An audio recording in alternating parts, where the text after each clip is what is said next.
Libby German holds her phone at waist height and presses record. The wooden planks of the Monon High Bridge pass under her boots in a steady rhythm, each one ticking against the lens like a metronome. Beside her, Abigail Williams adjusts her jacket against the February wind. The railing on the left drops away over 100 feet of open air. Neither girl looks down. They are 13 and 14, and the trail belongs to them this afternoon. The bridge stretches 380 feet across the Deer Creek Valley, a former railroad span converted into a walking path. The girls step over gaps where planks have warped and split. Libby keeps the camera rolling. The phone captures the rust-colored bolts, the thin white sky above, a smear of lichen on the rail. Abigail says something off-frame, a single word lost to wind, and Libby tilts the phone slightly toward her.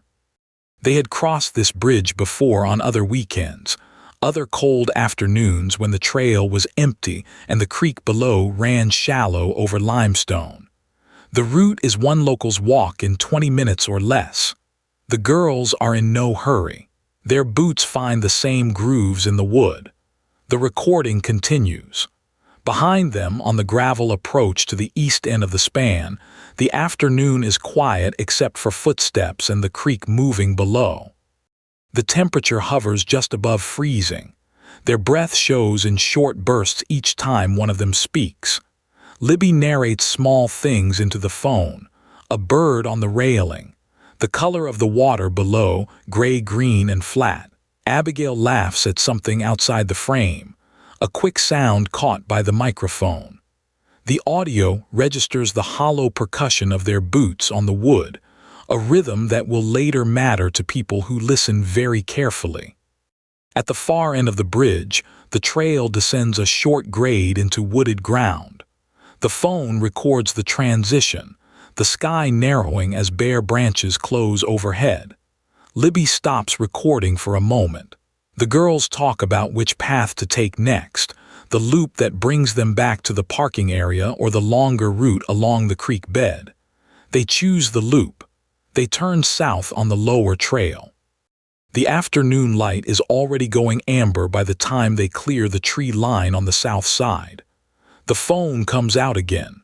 Libby films the creek, the mud on the bank, a rusted sign marking the trail boundary. Abigail walks a few paces ahead. The recording lasts 11 more seconds and then stops. The timestamp reads 4 minutes past 2 in the afternoon. No further footage is captured on this device. The parking area sits a quarter-mile north. Their families expect them home before dark. The trail empties as the afternoon cools and shadows lengthen across the creek bed. No one else is seen walking the loop after 2 o'clock. The girls do not post again, do not text again, do not answer when their phones ring at 5 and again at 6. The Monon High Bridge stands quiet in the fading light, and the question stays open. By 7 the next morning, the parking area at the trailhead holds 4 cars, and a growing knot of parents calling names into cold February air. The girls have not come home. Their phones went silent the previous evening and have not reconnected to any tower since. A relative walks the first half-mile of the trail, calling out into the trees, then turns back and dials the county sheriff's dispatch line. The tower logs confirm what the families already fear. Neither phone has pinged a cell site since shortly after 2 o'clock the day before. The signal simply stops, as though the devices were switched off or carried beyond range of any receiver. Investigators will later note the gap, the clean break in the data, the absence where a pattern should be. In those first hours, though, it registers only as silence, and silence in a small town travels fast. Delphi sits along the old Monon Rail corridor in Carroll County, Indiana. The population is under 3,000. Most families have lived here for generations, and the high school football field anchors the social calendar the way the creek anchors the landscape. Everyone knows the trail. Everyone has walked it. When two local children fail to come home from a path the whole town considers safe, the word moves door to door before the first deputy arrives. The sheriff's office dispatches 2 deputies and a K-9 unit by 8:15. Within the hour, volunteers gather at the trailhead. Neighbors, classmates, parents pulling on boots. A hand-marked map is unfolded on the hood of a truck, and the search grid is drawn in marker. Teams spread along both banks of the creek, up the loop trail, across the bridge, and into the wooded sections east and west of the old rail grade. At mid-morning, a team working the south side of the creek, roughly a quarter-mile from the east end of the bridge, locates the girls. They are off the main trail, in a wooded section reachable only by a steep descent through loose ground and deadfall. The discovery is radioed back to the command post in a short phrase. The operation shifts at once from a missing person search to a criminal investigation. Indiana State Police assume lead authority within hours. Detectives seal the trail and the bridge. A perimeter goes up around the creek bed, and forensic teams in white suits work the slope through the afternoon and into the evening under portable lights. The Carroll County coroner is called to the scene. No details of what is found on that slope are released to the public at this time, and none will be included in this account. By nightfall on the 14th, the trail is closed and the bridge stands dark. Officers remain posted at both ends. In town, porch lights come on earlier than usual. The families of the girls are surrounded by neighbors who bring food and sit in silence. No suspect is named. No motive is offered. The only public statement from the sheriff's office confirms the deaths are being treated as homicides. The question of who and how remains entirely open. 3 days into the investigation, forensic technicians recover a phone from the trail area near the creek bed. It belongs to one of the girls. The device is damaged but functional enough to yield stored data. Among the files, investigators find a short audio recording and a single brief video clip, both timestamped to the afternoon of February 13th. The audio runs for a few seconds. The video runs for roughly the same duration. The audio captures ambient sound first, the creak of the bridge underfoot, wind moving through the exposed rail structure. Then a male voice speaks 2 short phrases. The first is a direction, telling someone to go down a hill. The second is a single casual word, the kind of address a stranger might use to get attention on a trail. The voice is calm, unhurried. There is no shouting in it, no urgency, no rise in volume. The video shows a man walking on the bridge. He wears a blue jacket and dark trousers. His face is turned slightly away from the lens, and the image is soft, compressed by the phone camera at a distance of perhaps 40 or 50 feet. He walks at a normal pace, hands at his sides. The clip lasts only a few seconds before the recording stops. The man does not look toward the camera. Audio analysts at the State Police Lab isolate the clip within the first week. They strip background noise, separate frequency bands, and build a vocal profile from the speaker's pitch, his vowel shapes, the rhythm of his consonants. They run the profile against recordings in state and federal databases, searching for a match among convicted offenders and known persons of interest. Nothing returns. The voice belongs to no one already in the system. The profile is filed, and the search widens. On February 22nd, 9 days after the girls were last seen, the sheriff holds a press conference. The enhanced audio is played over a speaker for the assembled reporters. Then the image of the man on the bridge is shown. Within 48 hours, both have been shared millions of times online. Listeners debate the accent, the cadence, the apparent age of the speaker. Everyone hears something slightly different in those few seconds of sound. The image is grainy and inconclusive. The figure could be anyone of average build. The jacket is common, the kind sold at chain stores across the state by the thousands. Investigators ask the public for help identifying the man, but caution that he may be a witness rather than a suspect. The distinction matters to the investigation, and it matters to the law. They do not yet know which he is, and they say so plainly. What the phone yields is a fragment, not an answer. A few seconds of voice, a blurred figure in a common jacket. The geometry of the trail places the man on the bridge within a window of minutes before the phones go silent. Investigators believe he is significant. They do not yet know whether he is the last person to see the girls alive or merely the last person the camera recorded. The question stays open. The tip line receives its first 100 calls within a week of the audio release, then 1,000, then 5,000. The task force grows to include state police, the county sheriff's office, and the Federal Bureau of Investigation. Each tip is logged, cross-referenced, and assigned a priority level. Volunteers and retired detectives help work through the backlog. The calls come from across the country, from people who believe they recognize the voice.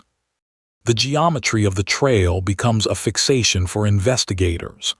They map every sight line, every point where a person could stand unseen from the bridge. They interview every resident within a half-mile of the trailhead. They pull doorbell camera footage, dash cam recordings, and sell tower data for every phone that pinged in the area that afternoon. The list of persons of interest grows, then shrinks as alibis hold and names are cleared. The audio profile yields no match in any existing database.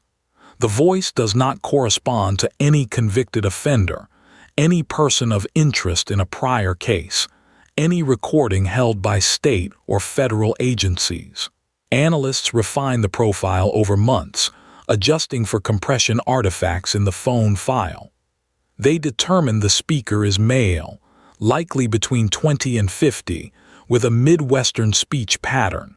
The range is wide enough to encompass thousands of men. Seasons turn. The task force holds press conferences on the anniversary each February, renewing the call for information. The audio is played again. The image is shown again. Each year the crowd of reporters thins slightly. The tip line still receives calls, but fewer. The investigators who worked the first year rotate to other assignments. New detectives inherit the file, read the transcripts, listen to the clip, and begin again from the top. False leads consume hundreds of hours. A man in Ohio is investigated for 3 weeks before his alibi is confirmed. A tip from an online forum points to a transient who died in 2016, a full year before the murders. A voice comparison submitted by a caller in Texas is ruled out by spectral analysis. Each dead end is documented, filed, and closed. The folder thickens. The answer does not come. The families of the girls wait through all of it. They attend the anniversary press conferences each February and sit in the front row. They listen to the same clip played over the same speaker. They answer questions from reporters who are new to the story. Then they go home to a town that has changed around them, where the trail remains closed and the bridge is fenced, and the name of the place has become shorthand for something unresolved. By the 5th February, the case has generated more than 20,000 tips. It has consumed the working lives of dozens of detectives and analysts. It has produced no arrest, no charging document, no named suspect in any public filing. The audio sits in a secure server. The image of the man in the blue jacket sits in a case folder, and the trail stays closed, the wooden planks weathering in the open air, waiting for whatever comes next. Sometime in the first year after the audio is released, a man calls the tip line. He does not give his name on the first call. He asks about the case, about the status of the investigation, about whether the recording has produced a lead. The operator logs the call, notes the area code, and enters the content into the system. The call is unremarkable. It is one of thousands received in those early months. The man calls again, and again. Over the course of several years, he contacts the tip line multiple times. Each call is logged separately. In some calls, he discusses details of the case that have been made public. In others, he speaks about his own connection to the events of that afternoon, his proximity to the trail, his knowledge of the area. The operators flag the repeated caller for review by a detective. The detective assigned to review the calls listens to each recording in sequence. The man's voice is measured and deliberate. He does not ramble. He asks specific questions about the evidence, about the timeline, about the bridge. He mentions the trail by name. He mentions the afternoon.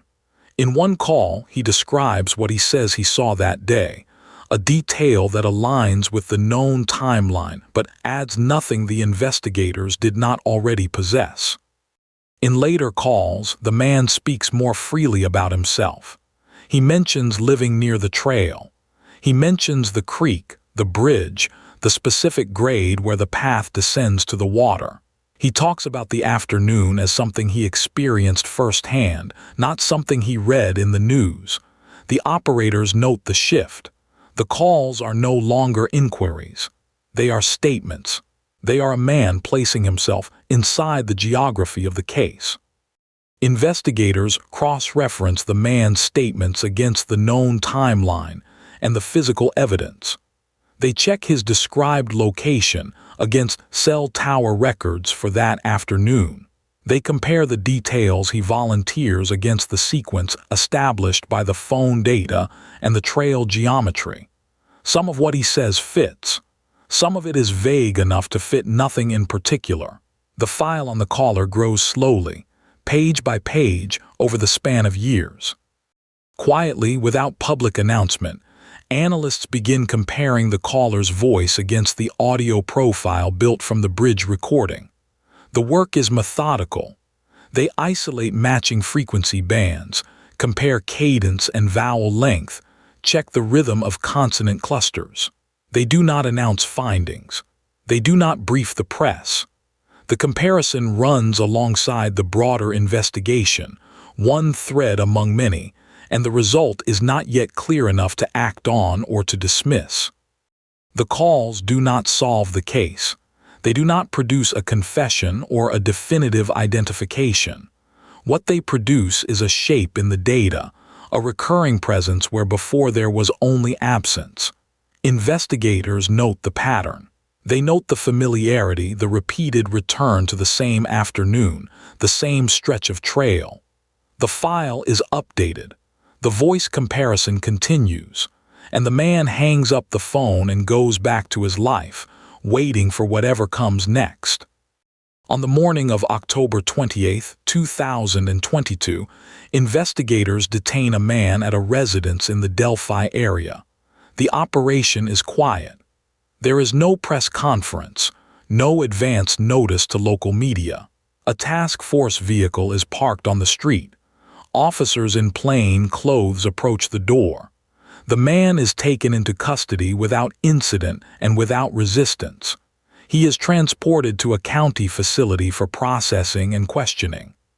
The arrest follows a convergence of evidence that investigators had been assembling for months. The voice profile extracted from the bridge audio is matched, analysts believe, to the man's speech patterns recorded during his calls to the tip line. The cadence, the vowel shapes, the consonant rhythm. Investigators state that the acoustic comparison, combined with other evidence, provided sufficient grounds to detain him. The match is not absolute. It is probabilistic, but it is enough. Investigators also place the man on or near the trail on the afternoon of February 13, 2017.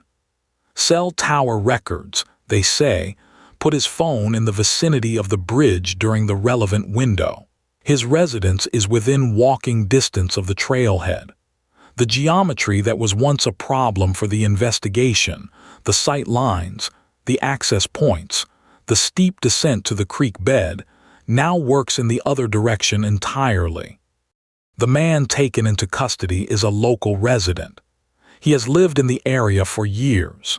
He is known in the community, not as a figure of suspicion, but as a neighbor, a face in the grocery store, a name on a street where children ride bicycles in the evening. The arrest moves through the town the way all news moves through Delphi, quickly and quietly, door to door, kitchen table to kitchen table. Within hours of the detention, the Carroll County prosecutor files charges. The man is charged with 2 counts of murder. The charging document is brief and factual. It names the victims, the date, the location. It does not describe the manner of death in detail. It does not need to. The charges are entered into the court record, and the man is remanded to custody without bond, pending a first appearance before a judge. The press conference comes the following day. The governor appears alongside the state police superintendent. The sheriff stands at the back. They confirm the arrest. They confirm the charges. They do not release the audio again or show the image from the bridge. They ask for patience. They say the investigation is ongoing. They say the case will now belong to the courts. The families are notified before the public. They are notified first. In Delphi, the reaction is not celebration. It is something quieter and more complicated.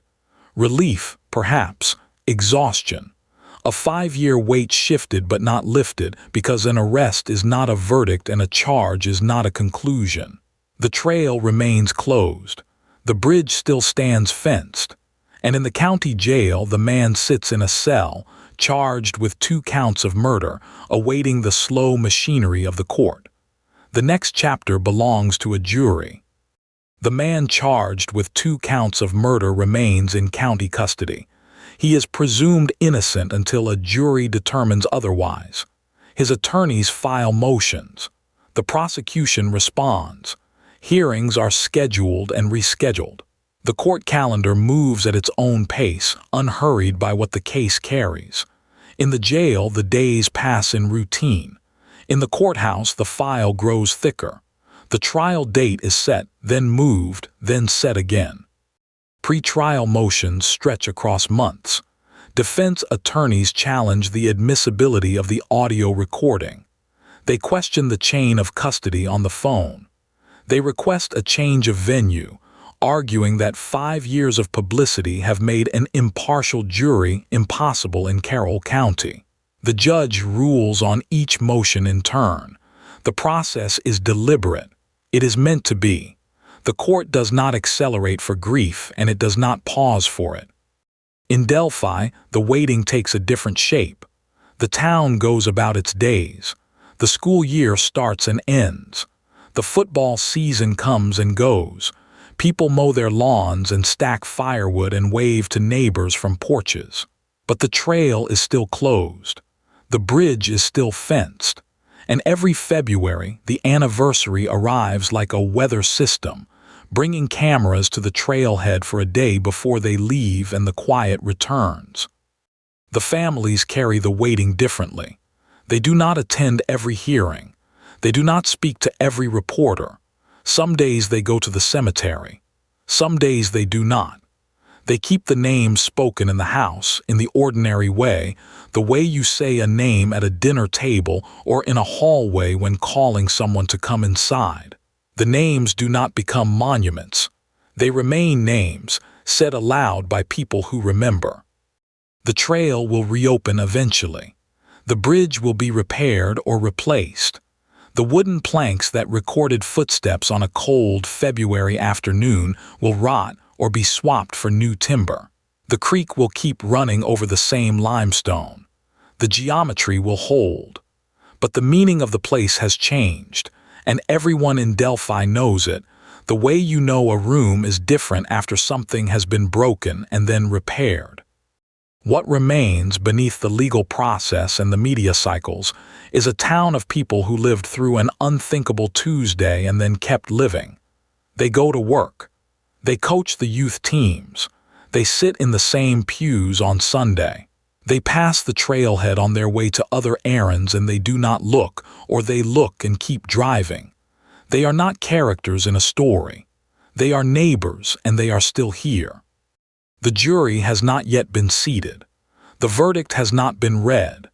And in the meantime, the people of Delphi wake up and make coffee and drive to work and pick up their children from school and live in the space between what was taken and what remains.